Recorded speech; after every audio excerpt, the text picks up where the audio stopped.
ଗୀତ ସଂହିତା ଅଧ୍ୟାୟ 107। ସଦାପ୍ରଭୁଙ୍କୁ ଧନ୍ୟବାଦ ଦିଅ, କାରଣ ସେ ମଙ୍ଗଳମୟ। ତାହାଙ୍କ ଦୟା ଅନନ୍ତକାଳ ସ୍ଥାୟୀ। ସେ ଯେଉଁମାନଙ୍କୁ ବିପକ୍ଷର ହସ୍ତରୁ ମୁକ୍ତ କରିଅଛନ୍ତି ଓ ନାନା ଦେଶରୁ, ପୂର୍ବ ଓ ପଶ୍ଚିମରୁ, ଉତ୍ତର ଓ ଦକ୍ଷିଣରୁ ସଂଗ୍ରହ କରିଅଛନ୍ତି, ସଦାପ୍ରଭୁଙ୍କ ସେହି ମୁକ୍ତ ଲୋକମାନେ ତାହା କହନ୍ତୁ। ସେମାନେ ପ୍ରାନ୍ତରରେ ନିର୍ଜନ ପଥରେ ଭ୍ରମଣ କଲେ, ସେମାନେ କୌଣସି ବସତି ନଗର ପାଇଲେ ନାହିଁ। କ୍ଷୁଧିତ ଓ ତୃଷିତ ହୋଇ ସେମାନଙ୍କର ପ୍ରାଣ ସେମାନଙ୍କ ଅନ୍ତରରେ ମୂର୍ଚ୍ଛିତ ହେଲା। ତେବେ ସେମାନେ ଆପଣମାନଙ୍କ ସଙ୍କଟ ସମୟରେ ସଦାପ୍ରଭୁଙ୍କ ନିକଟରେ କାକୁକ୍ତି କଲେ। ତହିଁରେ ସେ ସେମାନଙ୍କ ଦୁର୍ଦ୍ଦଶାରୁ ସେମାନଙ୍କୁ ଉଦ୍ଧାର କଲେ।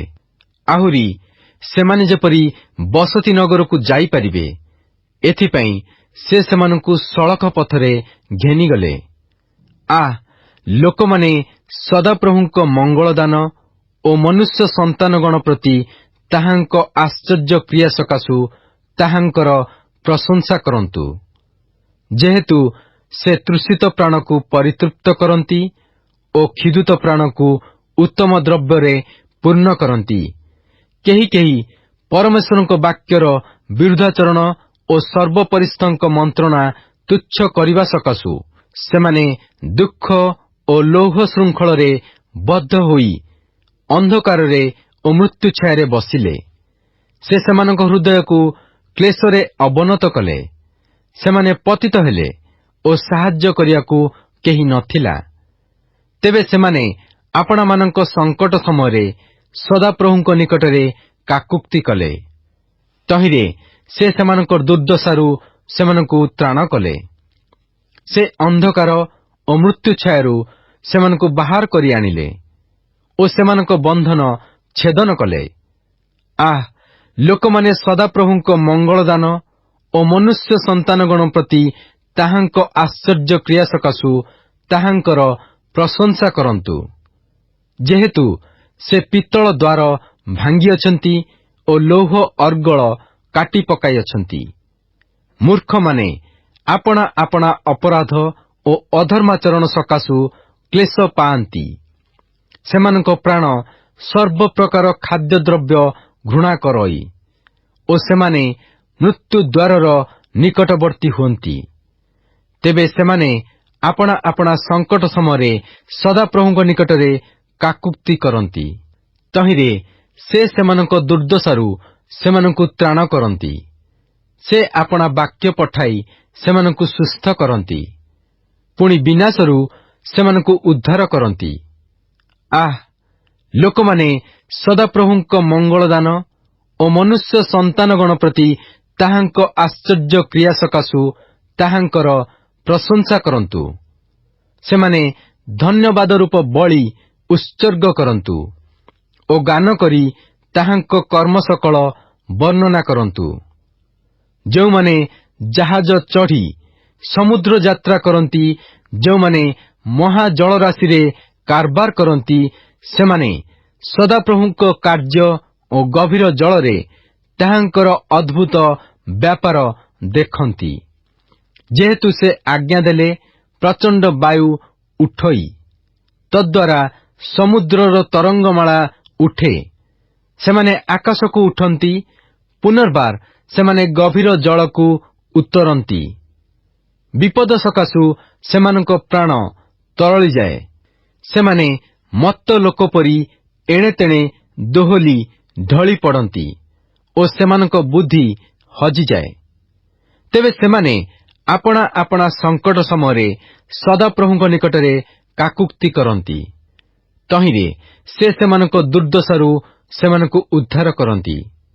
ସେ ବତାସକୁ ସୁସ୍ଥିର କରନ୍ତି, ତହୁଁ ସମୁଦ୍ରର ତରଙ୍ଗମାଳା ନିରସ୍ତ ହୁଏ। ତେବେ ସେ ସବୁ ନିବୃତ୍ତ ହେବା ସକାଶୁ ସେମାନେ ଆନନ୍ଦ କରନ୍ତି। ଏହି ରୂପେ ସେ ସେମାନଙ୍କୁ ବାଞ୍ଛିତ ବନ୍ଦରରେ ପ୍ରବେଶ କରାନ୍ତି। ଲୋକମାନେ ସଦାପ୍ରଭୁଙ୍କ ମଙ୍ଗଳଦାନ ଓ ମନୁଷ୍ୟ ସନ୍ତାନଗଣ ପ୍ରତି ତାହାଙ୍କ ଆଶ୍ଚର୍ଯ୍ୟ କ୍ରିୟା ସକାଶୁ ତାହାଙ୍କର ପ୍ରଶଂସା କରନ୍ତୁ। ଆହୁରି ସେମାନେ ଲୋକମାନଙ୍କ ସମାଜରେ ତାହାଙ୍କର ପ୍ରତିଷ୍ଠା କରନ୍ତୁ। ପ୍ରାଚୀନମାନଙ୍କ ସଭାରେ ତାହାଙ୍କର ପ୍ରଶଂସା କରନ୍ତୁ। ସେ ନଦ ନଦୀକି ପ୍ରାନ୍ତର ଓ ନିର୍ଝର ସକଳକୁ ଶୁଷ୍କ ଭୂମି କରନ୍ତି। ସେ ଦେଶ ନିବାସୀମାନଙ୍କ ଦୁଷ୍ଟତା ସକାଶୁ ଉର୍ବରା ଦେଶକୁ ଲବଣ ପ୍ରାନ୍ତର କରନ୍ତି। ସେ ପ୍ରାନ୍ତରକୁ ଜଳାଶୟ ଓ ଶୁଷ୍କ ଭୂମିକି ଝରମୟ କରନ୍ତି। ପୁଣି କ୍ଷୁଧିତ ଲୋକମାନେ ଯେପରି ବସତି ନଗର ନିର୍ମାଣ କରିବେ ଓ କ୍ଷେତ୍ରରେ ବୀଜ ବପନ ଓ ଦ୍ରାକ୍ଷଲତା ରୋପଣ କରିବେ ଓ ତଦୁତ୍ପନ୍ନ ଫଳ ପ୍ରାପ୍ତ ହେବେ, ଏଥିପାଇଁ ସେ ସ୍ଥାନରେ ସେ ସେମାନଙ୍କୁ ବାସ କରାନ୍ତି। ଆହୁରି ସେ ସେମାନଙ୍କୁ ଆଶୀର୍ବାଦ କରନ୍ତି। ତହିଁରେ ସେମାନେ ଅତିଶୟ ବୃଦ୍ଧି ପାଆନ୍ତି। ପୁଣି ସେ ସେମାନଙ୍କ ପଶୁପଲ ଉଣା ହେବାକୁ ଦିଅନ୍ତି ନାହିଁ। ପୁନର୍ବାର ସେମାନେ ଉପଦ୍ରବ, ବିପଦ ଓ ଶୋକ ଦ୍ୱାରା ନ୍ୟୁନୀକୃତ ଓ ଅବନତ ହୁଅନ୍ତି। ସେ ଅଧିପତିମାନଙ୍କ ଉପରେ ତୁଚ୍ଛତା ଢାଳି ଦିଅନ୍ତି। ପୁଣି ସେମାନଙ୍କୁ ପଥହୀନ ମରୁଭୂମିରେ ଭ୍ରମଣ କରାନ୍ତି। ତଥାପି ସେ ଦିନହୀନକୁ ଦୁଃଖରୁ ଉଚ୍ଚରେ ସ୍ଥାପନ କରନ୍ତି ଓ ମେଷପଲ ତୁଲ୍ୟ ତାହାକୁ ପରିବାର ଦିଅନ୍ତି। ସରଳ ଲୋକମାନେ ତାହା ଦେଖି ଆନନ୍ଦିତ ହେବେ। ପୁଣି ସବୁ ଅଧର୍ମ ଆପଣା ମୁଖ ବନ୍ଦ କରିବ। ଯେ ଜ୍ଞାନବାନ ସେ ଏହିସବୁ ବିଷୟରେ ମନୋଯୋଗ କରିବ। ପୁଣି ସେମାନେ ସଦାପ୍ରଭୁଙ୍କ ବିବିଧ ଦୟା ବିବେଚନା କରିବେ। ଗୀତ ସଂହିତା 108 ଦାଉଦଙ୍କର ଗାନାର୍ଥକ ଗୀତ। ହେ ପରମେଶ୍ୱର, ମୋହର ଚିତ୍ତ ସୁସ୍ଥିର ଅଛି, ମୁଁ ଗାନ କରିବି। ହଁ, ମୁଁ ଆପଣା ଗୌରବ ସହିତ ପ୍ରଶଂସା ଗାନ କରିବି। ହେ ନେବଲ ଓ ବୀଣେ, ଜାଗ, ମୁଁ ନିଜେ ଅତି ପ୍ରଭାତରେ ଜାଗିବି। ହେ ସଦାପ୍ରଭୁ, ମୁଁ ଗୋଷ୍ଠୀବର୍ଗ ମଧ୍ୟରେ ତୁମ୍ଭଙ୍କୁ ଧନ୍ୟବାଦ ଦେବି ଓ ମୁଁ ଅନ୍ୟ ଦେଶୀୟମାନଙ୍କ ମଧ୍ୟରେ ତୁମ୍ଭର ପ୍ରଶଂସା ଗାନ କରିବି। ଯେହେତୁ ତୁମ୍ଭର ଦୟା ଆକାଶ ଅପେକ୍ଷା ମହତ୍ ଓ ତୁମ୍ଭର ସତ୍ୟତା ଗଗନସ୍ପର୍ଶୀ।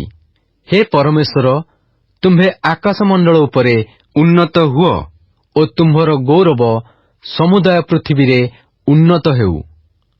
ଯେପରି ତୁମ୍ଭର ପ୍ରିୟତମ ଉଦ୍ଧାର ପାଇବ, ଏଥିପାଇଁ ତୁମ୍ଭେ ଆପଣା ଦକ୍ଷିଣ ହସ୍ତରେ ପରିତ୍ରାଣ କରି ଆମ୍ଭମାନଙ୍କୁ ଉତ୍ତର ଦିଅ।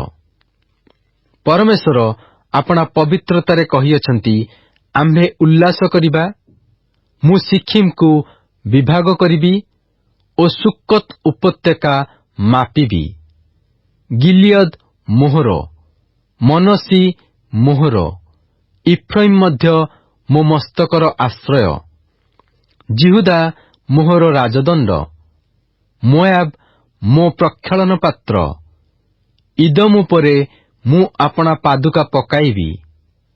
ପଲେଷ୍ଟିୟ ଉପରେ ଜୟଧ୍ୱନି କରିବି। କିଏ ମୋତେ ଦୃଢ଼ ନଗରକୁ ଆଣିବ? କିଏ ମୋତେ ଇଦୋମ ପର୍ଯ୍ୟନ୍ତ କଢ଼ାଇ ଆଣିଅଛି?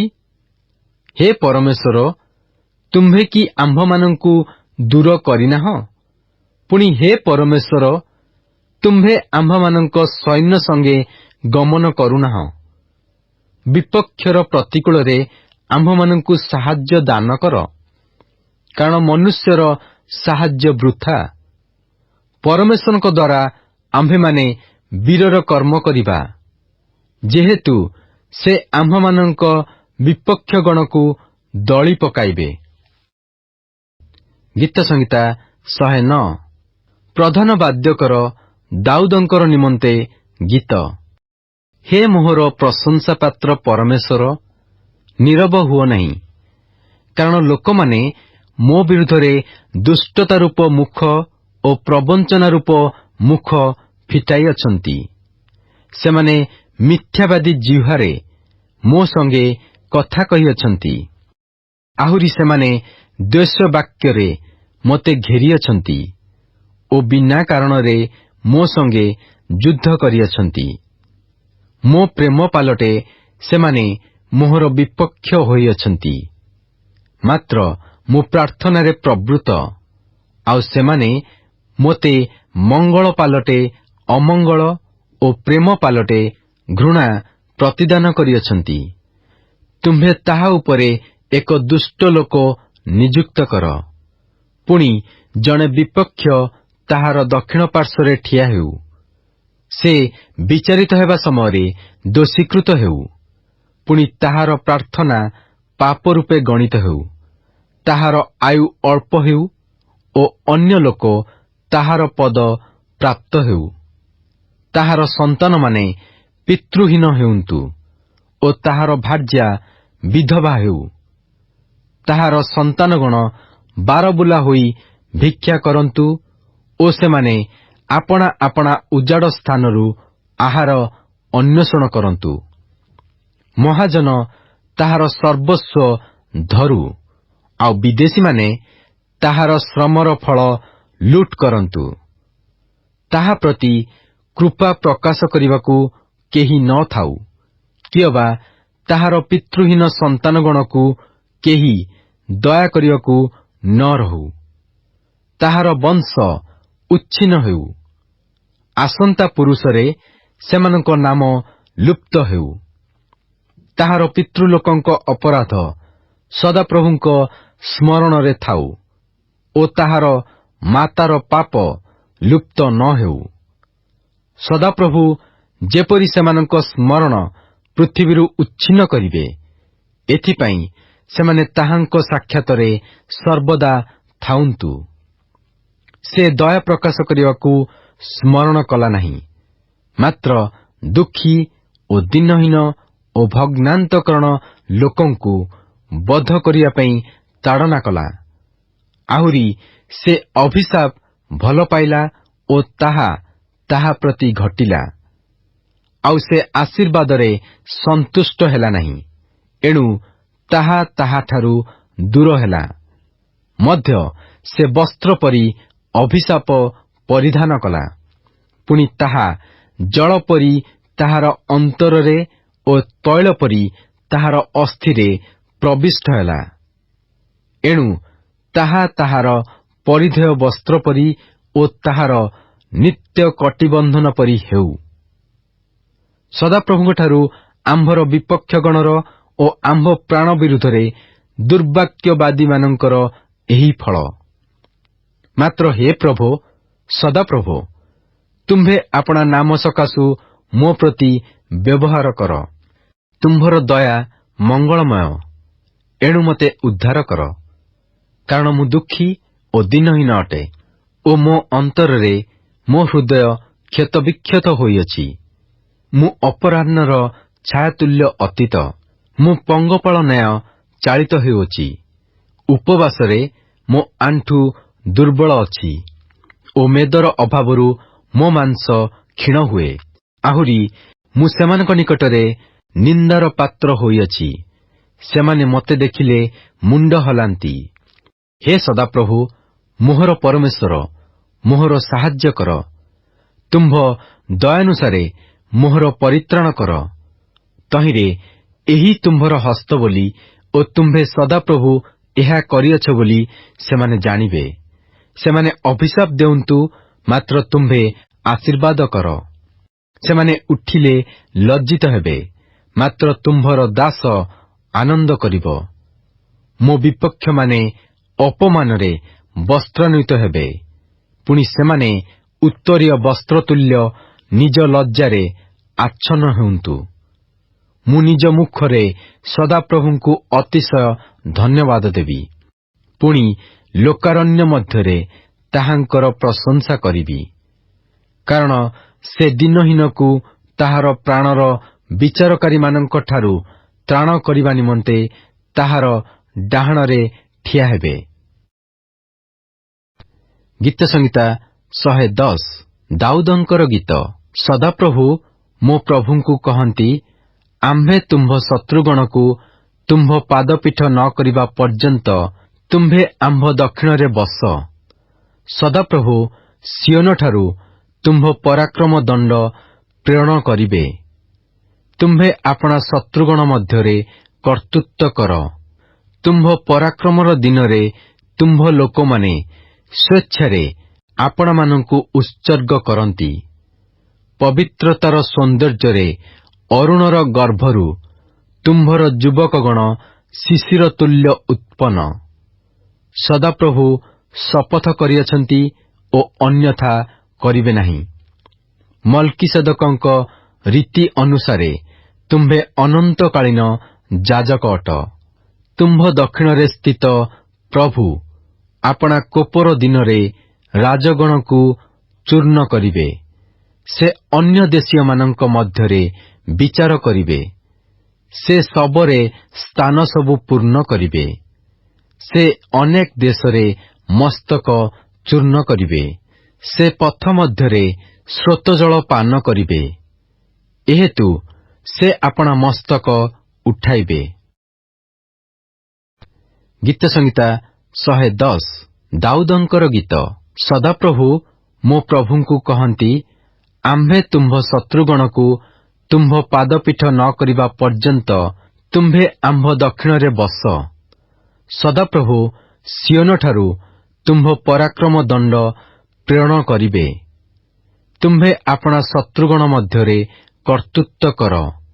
ତୁମ୍ଭ ପରାକ୍ରମର ଦିନରେ ତୁମ୍ଭ ଲୋକମାନେ ସ୍ୱେଚ୍ଛାରେ ଆପଣମାନଙ୍କୁ ଉତ୍ସର୍ଗ କରନ୍ତି। ପବିତ୍ରତାର ସୌନ୍ଦର୍ଯ୍ୟରେ ଅରୁଣର ଗର୍ଭରୁ ତୁମ୍ଭର ଯୁବକଗଣ ଶିଶିର ତୁଲ୍ୟ ଉତ୍ପନ୍ନ। ସଦାପ୍ରଭୁ ଶପଥ କରିଅଛନ୍ତି ଓ ଅନ୍ୟଥା କରିବେ ନାହିଁ। ମଲ୍କିସେଦକଙ୍କ ରୀତି ଅନୁସାରେ ତୁମ୍ଭେ ଅନନ୍ତକାଳୀନ ଯାଜକ ଅଟ। ତୁମ୍ଭ ଦକ୍ଷିଣରେ ସ୍ଥିତ ପ୍ରଭୁ ଆପଣା କୋପର ଦିନରେ ରାଜଗଣକୁ ଚୂର୍ଣ୍ଣ କରିବେ। ସେ ଅନ୍ୟ ଦେଶୀୟମାନଙ୍କ ମଧ୍ୟରେ ବିଚାର କରିବେ। ସେ ଶବରେ ସ୍ଥାନ ସବୁ ପୂର୍ଣ୍ଣ କରିବେ। ସେ ଅନେକ ଦେଶରେ ମସ୍ତକ ଚୂର୍ଣ୍ଣ କରିବେ। ସେ ପଥ ମଧ୍ୟରେ ସ୍ରୋତ ଜଳ ପାନ କରିବେ। ଏହେତୁ ସେ ଆପଣା ମସ୍ତକ ଉଠାଇବେ। ଗୀତ ସଂହିତା 111 ତୁମ୍ଭେମାନେ ସଦାପ୍ରଭୁଙ୍କର ପ୍ରଶଂସା କର। ସରଳ ଲୋକଙ୍କ ସଭାରେ ଓ ମଣ୍ଡଳୀ ମଧ୍ୟରେ ମୁଁ ସର୍ବାନ୍ତଃକରଣ ସହିତ ସଦାପ୍ରଭୁଙ୍କୁ ଧନ୍ୟବାଦ ଦେବି। ସଦାପ୍ରଭୁଙ୍କ କାର୍ଯ୍ୟ ସକଳ ମହତ୍। ଯେଉଁମାନେ ତହିଁରେ ସନ୍ତୁଷ୍ଟ ସେମାନେ ତାହା ସବୁ ଅନୁସନ୍ଧାନ କରନ୍ତି। ତାହାଙ୍କର କ୍ରିୟା ସମ୍ଭ୍ରମ ଓ ଗୌରବ ସ୍ୱରୂପ ଓ ତାହାଙ୍କର ଧର୍ମ ଅନନ୍ତକାଳ ସ୍ଥାୟୀ। ସେ ଆପଣାର ଆଶ୍ଚର୍ଯ୍ୟ କର୍ମ ସବୁ ସ୍ମରଣ କରାଇଅଛନ୍ତି। ସଦାପ୍ରଭୁ କୃପାମୟ ଓ ସ୍ନେହଶୀଳ। ସେ ଆପଣା ଭୟକାରୀମାନଙ୍କୁ ଆହାର ଦେଇଅଛନ୍ତି। ସେ ସଦାକାଳ ଆପଣା ନିୟମ ସ୍ମରଣ କରିବେ। ସେ ନିଜ ଲୋକମାନଙ୍କୁ ଅନ୍ୟ ଦେଶୀୟମାନଙ୍କ ଅଧିକାର ଦେଇ ଆପଣା କର୍ମର ପ୍ରଭାବ ସେମାନଙ୍କୁ ଦେଖାଇଅଛନ୍ତି। ତାହାଙ୍କ ହସ୍ତର କର୍ମ ସକଳ ସତ୍ୟ ଓ ନ୍ୟାଯ୍ୟ। ତାହାଙ୍କ ବିଧି ସକଳ ଅଟଳ। ତାହା ସବୁ ଅନନ୍ତକାଳ ନିମନ୍ତେ ସ୍ଥିରୀକୃତ। ତାହା ସବୁ ସତ୍ୟତା ଓ ସରଳତାରେ ସାଧିତ। ସେ ଆପଣା ଲୋକମାନଙ୍କ ନିକଟକୁ ମୁକ୍ତି ପଠାଇଅଛନ୍ତି। ସେ ଅନନ୍ତକାଳ ନିମନ୍ତେ ଆପଣା ନିୟମ ଆଜ୍ଞା କରିଅଛନ୍ତି। ତାହାଙ୍କ ନାମ ପବିତ୍ର ଓ ଆଦରଣୀୟ। ସଦାପ୍ରଭୁ ବିଷୟକ ଭୟ ଜ୍ଞାନର ଆରମ୍ଭ।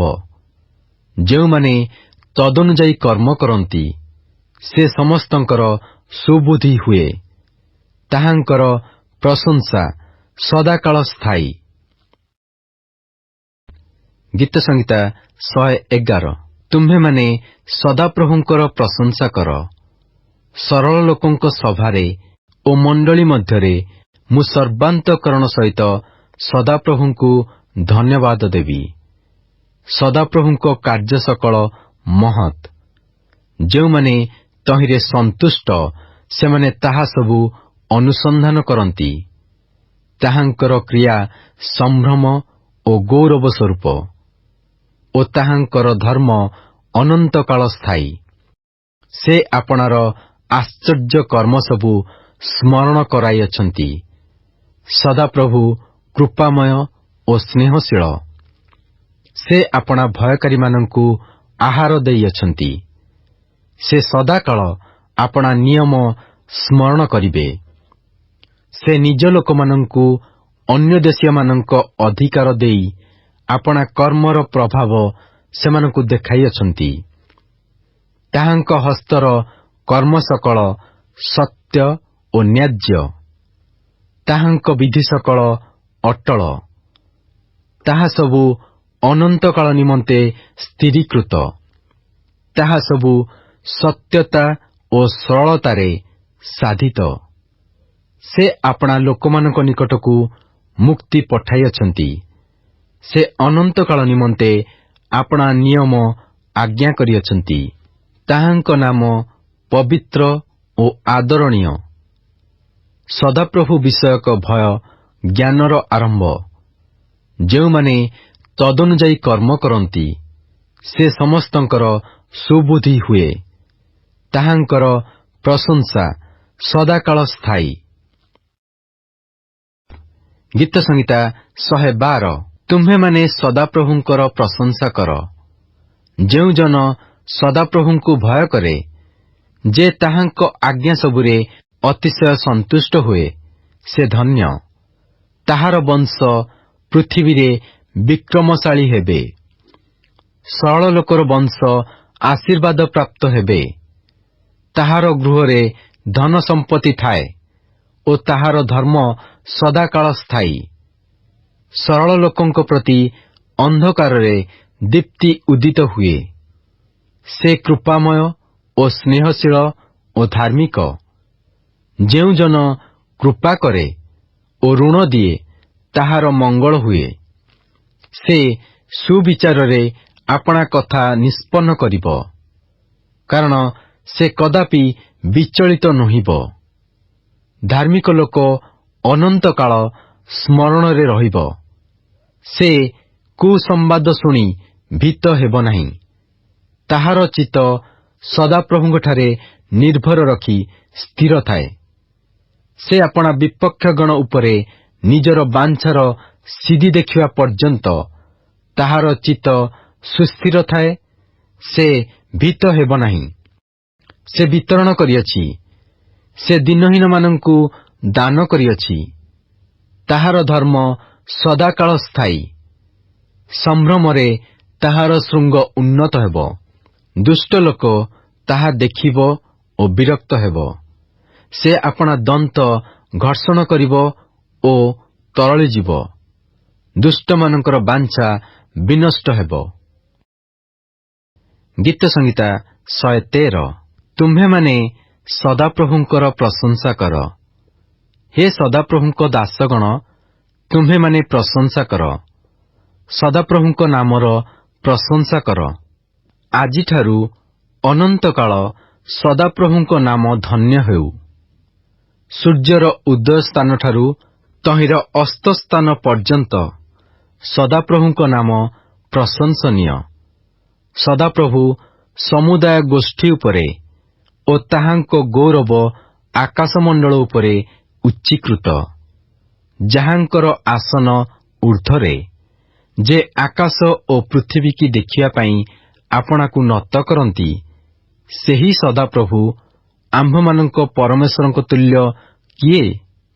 ସେ ଅଧିପତିମାନଙ୍କ ସଙ୍ଗେ ନିଜ ଲୋକଙ୍କ ଅଧିପତିଗଣ ସଙ୍ଗେ ବସାଇବା ପାଇଁ ଦରିଦ୍ରକୁ ଧୂଳିରୁ ଉଠାନ୍ତି ଓ ଦିନହୀନକୁ ଖତରାଶିରୁ ଉତ୍ତୋଳନ କରନ୍ତି। ସେ ବନ୍ଧ୍ୟା ସ୍ତ୍ରୀ କି ଗୃହିଣୀ ଓ ସନ୍ତାନଗଣର ଆନନ୍ଦମୟୀ ମାତା କରନ୍ତି। ତୁମ୍ଭେମାନେ ସଦାପ୍ରଭୁଙ୍କର ପ୍ରଶଂସା କର। ଗୀତ ସଂହିତା 114। ଯେତେବେଳେ ଇସ୍ରାଏଲ ମିଶରରୁ ଓ ଯାକୋବ ବଂଶ ଅନ୍ୟ ଭାଷାବାଦୀ ଲୋକଙ୍କ ମଧ୍ୟରୁ ବାହାରିଲେ, ସେତେବେଳେ ଜିହୁଦା ତାହାଙ୍କ ଧର୍ମଧାମ ଓ ଇସ୍ରାଏଲ ତାହାଙ୍କ ରାଜ୍ୟ ହେଲା। ସମୁଦ୍ର ତାହା ଦେଖି ପଳାଇଲା। ଜର୍ଦ୍ଦନ ଉଜାଣି ବୋହିଲା। ପର୍ବତଗଣ ମେଷ ପରି ଓ ଉପପର୍ବତଗଣ ମେଷ ଶାବକ ପରି ଡିଆଁ ମାରିଲେ। ତୁମ୍ଭର କଣ ହେଲା ଯେ ହେ ସମୁଦ୍ର ତୁମ୍ଭେ ପଳାଉଅଛ? ହେ ଜର୍ଦ୍ଦନ ତୁମ୍ଭେ ଉଜାଣି ବହୁଅଛ? ହେ ପର୍ବତଗଣ ତୁମ୍ଭେମାନେ ମେଷ ପରି, ହେ ଉପପର୍ବତଗଣ ତୁମ୍ଭେମାନେ ମେଷ ଶାବକ ପରି ଡିଆଁ ମାରୁଅଛ? ହେ ପୃଥିବୀ ତୁମ୍ଭେ ପ୍ରଭୁଙ୍କ ଛାମୁରେ, ଜାକୁବର ପରମେଶ୍ୱରଙ୍କ ଛାମୁରେ କମ୍ପିତ ହୁଅ। ସେ ଶୈଳକୁ ଜଳାଶୟ, ଚକମକି ପ୍ରସ୍ତରକୁ ନିର୍ଝର କଲେ। ଗୀତ ସଂହିତା 115। ହେ ସଦାପ୍ରଭୁ ଆମ୍ଭମାନଙ୍କୁ ନୁହେଁ, ମାତ୍ର ତୁମ୍ଭ ଦୟା ଓ ତୁମ୍ଭ ସତ୍ୟତା ସକାଶେ ଆପଣା ନାମକୁ ଗୌରବାନ୍ୱିତ କର। ଏବେ ସେମାନଙ୍କର ପରମେଶ୍ୱର କାହାନ୍ତି ଏହା ଅନ୍ୟ ଦେଶୀୟମାନେ କାହିଁକି କହିବେ?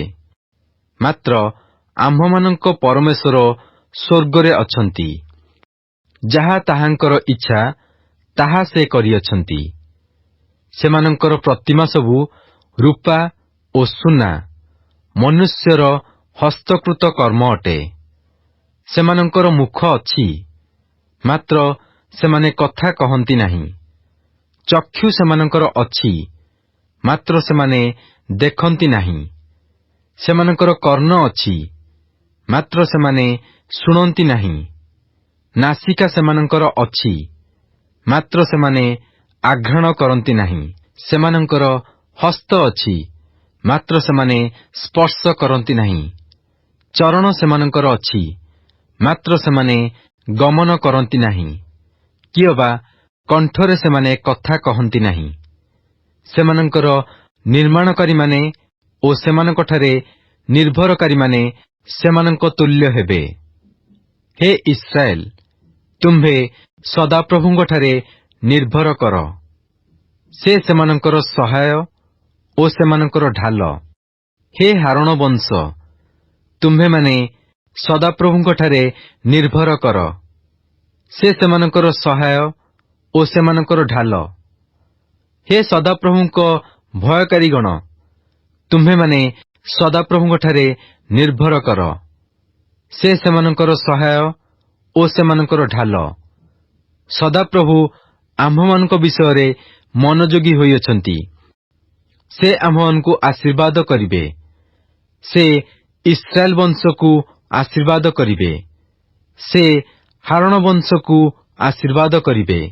ସେ ସଦାପ୍ରଭୁଙ୍କ ଭୟକାରୀ ସାନ ଓ ବଡ଼ ସମସ୍ତଙ୍କୁ ଆଶୀର୍ବାଦ କରିବେ। ସଦାପ୍ରଭୁ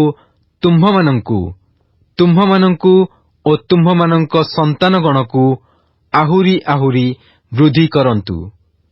ତୁମ୍ଭେମାନେ ସ୍ୱର୍ଗ ଓ ପୃଥିବୀର ସୃଷ୍ଟିକର୍ତ୍ତା ସଦାପ୍ରଭୁଙ୍କର ଆଶୀର୍ବାଦ ପାତ୍ର ଅଟ। ସ୍ୱର୍ଗ ସଦାପ୍ରଭୁଙ୍କର ସ୍ୱର୍ଗ, ମାତ୍ର ସେ ମନୁଷ୍ୟ ସନ୍ତାନଗଣକୁ ପୃଥିବୀ ଦେଇଅଛନ୍ତି। ମୃତମାନେ କିମ୍ବା ଯେଉଁମାନେ ନୀରବ ସ୍ଥାନରେ ଅବରୋହଣ କରନ୍ତି, ସେମାନେ ସଦାପ୍ରଭୁଙ୍କର ପ୍ରଶଂସା କରନ୍ତି ନାହିଁ। ମାତ୍ର ଆମ୍ଭେମାନେ ଆଜିଠାରୁ ଅନନ୍ତକାଳ ପର୍ଯ୍ୟନ୍ତ ସଦାପ୍ରଭୁଙ୍କର ଧନ୍ୟବାଦ କରିବା।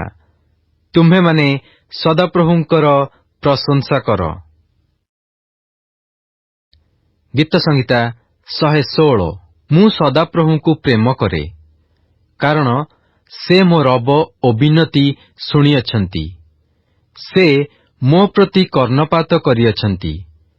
ଏଥିପାଇଁ ମୁଁ ବଞ୍ଚିଥିବା ଯାଏ ତାହାଙ୍କ ନିକଟରେ ପ୍ରାର୍ଥନା କରିବି। ମୃତ୍ୟୁର ରଜ୍ଜୁ ମୋତେ ଘେରିଲା, ପାତାଳର ଯନ୍ତ୍ରଣା ମୋତେ ଧରିଲା। ମୁଁ ସଙ୍କଟ ଓ ଦୁଃଖରେ ପଡ଼ିଲି। ସେତେବେଳେ ମୁଁ ସଦାପ୍ରଭୁଙ୍କ ନାମରେ ପ୍ରାର୍ଥନା କଲି, ହେ ସଦାପ୍ରଭୁ, ମୁଁ ବିନୟ କରୁଅଛି, ମୋ ପ୍ରାଣକୁ ଉଦ୍ଧାର କର। ସଦାପ୍ରଭୁ କୃପାବାନ ଓ ଧର୍ମମୟ। ହଁ, ଆମ୍ଭମାନଙ୍କ ପରମେଶ୍ୱର ସ୍ନେହଶୀଳ ଅଟନ୍ତି। ସଦାପ୍ରଭୁ ସରଳ ଲୋକଙ୍କୁ ରକ୍ଷା କରନ୍ତି। ମୁଁ ଦିନହୀନ ହେଲେ ହେଁ ସେ ମୋର ପରିତ୍ରାଣ କଲେ। ହେ ମୋହର ପ୍ରାଣ, ଆପଣା ବିଶ୍ରାମ ସ୍ଥାନକୁ ନେଉଟି ଯାଅ, କାରଣ ସଦାପ୍ରଭୁ ତୁମ୍ଭର ପ୍ରଚୁର ମଙ୍ଗଳ କରିଅଛନ୍ତି। ତୁମ୍ଭେ ମୃତ୍ୟୁରୁ ମୋହର ପ୍ରାଣ ଓ ଲୋତକରୁ ମୋହର ଚକ୍ଷୁ ଓ ଝୁଣ୍ଟି ପଡ଼ିବାରୁ ମୋହର ଚରଣ ଉଦ୍ଧାର କରିଅଛ। ମୁଁ ସଦାପ୍ରଭୁଙ୍କ ସାକ୍ଷାତରେ ଜୀବିତମାନଙ୍କ ଦେଶରେ ଗମନାଗମନ କରିବି। ମୁଁ ବିଶ୍ୱାସ କରୁଅଛି, ଏଣୁ ମୁଁ କହିବି। ମୁଁ ନିତାନ୍ତ ଦୁଃଖଗ୍ରସ୍ତ ଥିଲି। ମୁଁ ଚଞ୍ଚଳ ଭାବରେ କହିଲି, ମନୁଷ୍ୟ ମାତ୍ରେ ହିଁ ମିଥ୍ୟା। ମୋ ପ୍ରତି ସଦାପ୍ରଭୁଙ୍କର ସବୁ ମଙ୍ଗଳଦାନ ପାଲଟେ ମୁଁ ତାହାଙ୍କୁ କି ପ୍ରତିଦାନ କରିବି? ମୁଁ ପରିତ୍ରାଣର ପାତ୍ର ଗ୍ରହଣ କରିବି ଓ ସଦାପ୍ରଭୁଙ୍କ ନାମରେ ପ୍ରାର୍ଥନା କରିବି। ମୁଁ ସଦାପ୍ରଭୁଙ୍କ ଉଦ୍ଦେଶ୍ୟରେ ଓ ତାହାଙ୍କ ଲୋକମାନଙ୍କ ସାକ୍ଷାତରେ ଆପଣା ମାନତ ପୂର୍ଣ୍ଣ କରିବି। ସଦାପ୍ରଭୁଙ୍କ ଦୃଷ୍ଟିରେ ତାହାଙ୍କ ସଦ୍ଭକ୍ତମାନଙ୍କ ମରଣ ବହୁମୂଲ୍ୟ ଅଟେ। ହେ ସଦାପ୍ରଭୁ, ମୁଁ ନିତାନ୍ତ ତୁମ୍ଭର ଦାସ। ମୁଁ ତୁମ୍ଭର ଦାସ, ତୁମ୍ଭ ଦାସୀର ପୁତ୍ର। ତୁମ୍ଭେ ମୋହର ବନ୍ଧନ ସବୁ ମୁକୁଳାଇଅଛ। ମୁଁ ତୁମ୍ଭ ନିକଟରେ ଧନ୍ୟବାଦାର୍ଥକ ବଳି ଉତ୍ସର୍ଗ କରିବି। ମୁଁ ସଦାପ୍ରଭୁଙ୍କ ନାମରେ ପ୍ରାର୍ଥନା କରିବି। ମୁଁ ତାହାଙ୍କ ଲୋକମାନଙ୍କ ସାକ୍ଷାତରେ ସଦାପ୍ରଭୁଙ୍କ ଗୃହର ପ୍ରାଙ୍ଗଣରେ, ହେ ଜେରୁସାଲମ, ତୁମ୍ଭ ମଧ୍ୟରେ ସଦାପ୍ରଭୁଙ୍କ ଉଦ୍ଦେଶ୍ୟରେ ଆପଣା ମାନତ ପୂର୍ଣ୍ଣ କରିବି। ତୁମ୍ଭେମାନେ ସଦାପ୍ରଭୁଙ୍କର ପ୍ରଶଂସା କର। ଗୀତ ସଂହିତା 117। ହେ ସର୍ବଦେଶୀୟମାନେ, ତୁମ୍ଭେମାନେ ସଦାପ୍ରଭୁଙ୍କର ପ୍ରଶଂସା କର। ହେ ସମସ୍ତ ଲୋକ, ତାହାଙ୍କର ସ୍ତୁତି କର। କାରଣ ଆମ୍ଭମାନଙ୍କ ପ୍ରତି ତାହାଙ୍କ ଦୟା ଅତିଶୟ ଓ ସଦାପ୍ରଭୁଙ୍କ ସତ୍ୟତା ଅନନ୍ତକାଳ ସ୍ଥାୟୀ। ତୁମ୍ଭେମାନେ ସଦାପ୍ରଭୁଙ୍କର ପ୍ରଶଂସା କର। ଗୁଡ୍ ମର୍ଣ୍ଣିଂ ଆଣ୍ଡ ପ୍ରେଜ୍ ଦ ଲର୍ଡ। ଆଜି ବାଇବଲ ପଠନ ଦିନ ସଂଖ୍ୟା 154, ଗୁରୁବାର। ଆଜି ଆମ୍ଭେମାନେ ଗୀତ ସଂହିତା 107 ପର୍ବ ଠାରୁ 117 ପର୍ବ ପର୍ଯ୍ୟନ୍ତ ପାଠ କରିଅଛୁ। ଆସନ୍ତୁ ଆଜିର ପଠିତ ଶାସ୍ତ୍ରାଂଶର ସାରାଂଶକୁ ଆଲୋଚନା କରିବା। ଗୀତ ସଂହିତା 107 ଗୀତର ଲେଖକ କିଏ ତାହା ବାସ୍ତବିକ ଭାବରେ ଜଣା ନାହିଁ, ସଠିକ ଭାବରେ ଜଣା ନାହିଁ। କିନ୍ତୁ ବାବିଲନ୍ୟ ବନ୍ଦିତ୍ୱରୁ ଫେରିଲା ଉତ୍ତାରେ ଇସ୍ରାଏଲର ମୁକ୍ତି ସାଧନ କରିଥିବା ଓ ପ୍ରତିପାଳନ କରିଥିବା ପରମେଶ୍ୱରଙ୍କର ପ୍ରଶଂସା ଏହି ଗୀତରେ ପ୍ରକାଶ କରାଯାଇଛି ଓ ଜେରୁସାଲେମକୁ ଆସୁଥିବା ଯାତ୍ରୀମାନେ ଏହାକୁ ଗାନ କରୁଥିଲେ। ଅନ୍ୟାୟ ଜନିତ ଦୁଃଖଭୋଗର କ୍ରୋଧକୁ ଦାଉଦ ଢାଳି ଧାର୍ମିକ ବିଚାର ଦ୍ୱାରା ତାଙ୍କ ଶତ୍ରୁମାନଙ୍କର ହସ୍ତରୁ ତାଙ୍କୁ ଉଦ୍ଧାର କରିବା ପାଇଁ ପରମେଶ୍ୱରଙ୍କ ନିକଟରେ ନିବେଦନ କଲେ। ଗୀତ ସଂହିତା 110 ଗୀତ ହେଉଛି ମସିହଙ୍କ ସମ୍ବନ୍ଧୀୟ ଦାଉଦଙ୍କ ସିଧାସଳଖ ଭାବବାଣୀ। ଏଠାରେ ଭାବବାଣୀ କରାଯାଇଛି ଯେ ଖ୍ରୀଷ୍ଟ ହେଉଛନ୍ତି ଅନନ୍ତକାଳୀନ ମହାଯାଜକ। ସେ ପାପର ଶକ୍ତିକୁ ବିନଷ୍ଟ କରିବେ ଓ ଖ୍ରୀଷ୍ଟ ଆପଣା ରାଜ୍ୟରେ ରାଜତ୍ୱ କରିବେ। ନୂତନ ନିୟମରେ ଏହି ଗୀତକୁ ସର୍ବାଧିକ ଉଦ୍ଧୃତ କରାଯାଇଛି ଓ ଯୀଶୁ ନିଜେ ମଧ୍ୟ ଫାରୁସୀମାନଙ୍କ ନିକଟରେ ଉଦ୍ଧୃତ କରିଥିଲେ। ମାଥିଉ 22 ପର୍ବ 44 ପଦ। ଗୀତରଚକ ସ୍ୱୀକାର କରନ୍ତି ଯେ ଯଦିଓ ପ୍ରକୃତିର ମହାଶକ୍ତି ଅଛି, ତଥାପି ଏହାକୁ ସୃଷ୍ଟିକର୍ତ୍ତା ଈଶ୍ୱରଙ୍କ ଶକ୍ତି ସହିତ ତୁଳନା କରାଯାଇ ନପାରେ। ସେ ଜୋର ଦେଇ କୁହନ୍ତି ଯେ ମନୁଷ୍ୟମାନଙ୍କ ଦ୍ୱାରା ନିର୍ମିତ ସମସ୍ତ ବସ୍ତୁ କେବଳ ମିଥ୍ୟା ଦେବତା ବ୍ୟତୀତ ଆଉ କିଛି ନୁହେଁ। ଏଣୁ କେବଳ ଈଶ୍ୱରଙ୍କ ପ୍ରଶଂସା କରି ତାହାଙ୍କଠାରେ ନିର୍ଭର କରିବା ପାଇଁ ସେ ଲୋକମାନଙ୍କୁ ପରାମର୍ଶ ଦିଅନ୍ତି ଓ ଉତ୍ସାହିତ କରନ୍ତି। ଗୀତ ସଂହିତା 117 ଗୀତ ହେଉଛି ସବୁଠାରୁ କ୍ଷୁଦ୍ର ଗୀତ, କିନ୍ତୁ ଏହାର ବିଷୟବସ୍ତୁ ଅତ୍ୟନ୍ତ ବିଶାଳ ଓ ଗୁରୁତ୍ୱପୂର୍ଣ୍ଣ ଅଟେ। ଇସ୍ରାଏଲ ମନୋନୀତ ଲୋକ ହେବାର ମହତ୍ୱକୁ ଏହି ଗୀତ ପ୍ରକାଶ କରେ, ଆଉ ତାହା ହେଉଛି ପରିଶେଷରେ ଏହିମାନେ ସମଗ୍ର ଜଗତକୁ ପ୍ରଭୁଙ୍କ ନିକଟକୁ କଢାଇ ଆଣିବେ। ବିଜାତିମାନଙ୍କ ନିକଟରେ ଯୀଶୁଖ୍ରୀଷ୍ଟଙ୍କୁ ପ୍ରଚାର କରିବାର କାରଣ ଭାବରେ ମଧ୍ୟ ପାଉଲ ଏହି ଗୀତକୁ ଉଦ୍ଧୃତ କରନ୍ତି। ରୋମିଓ 15 ପର୍ବ 7, 8 ପୁଣି 11 ପଦରେ। ଏହା ଥିଲା ଆଜିର ପଠିତ ଶାସ୍ତ୍ରାଂଶର ସାରାଂଶ। ଖ୍ରୀଷ୍ଟଙ୍କ ଠାରେ ଏକତ୍ର ଏହା କି ଆଶୀର୍ବାଦର ବିଷୟ ଅଟେ। ପ୍ରଭୁ ଆଜିର ପଠନରେ ଆମ ସମସ୍ତଙ୍କୁ ଆଶୀର୍ବାଦ କରନ୍ତୁ।